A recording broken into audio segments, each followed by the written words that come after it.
In this video, I'll show you how to replace the battery in a Volvo S80 key fob. This is really easy to do at home. It'll just take you a few minutes. All you'll need is a regular flathead screwdriver and one CR2016 battery. If you don't have one of these or you're not sure where to get one, go check out that first link down in the description. That link will take you over to Amazon where you can find these for a great price. The first step is to find on the top of the device the slot that's right along the seam of the two halves of the device. Go ahead and put your flathead screwdriver in there and just gently twist.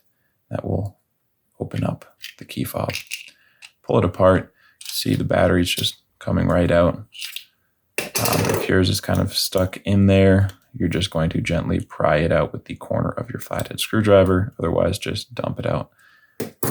Go ahead and dispose of your old battery. Grab your new CR2016. There it is. Make sure when you're putting your new battery in that the positive side that has the plus sign on it and the text is facing up. And you'll just set that in there. Positive side up. Take the back of the device, set that on there, and squeeze it back together. Just like that, you have a new battery in there. Battery should last you for a very long time, and you should be good to go. So I hope you liked the video. I hope it helped you out. If it did, feel free to leave us a like or a comment. And if you ever need help with another one of your keys, you can come back here to this channel and we'll have you covered with a tutorial just like this one. You can also get this information and more over at our website, FobBattery.com.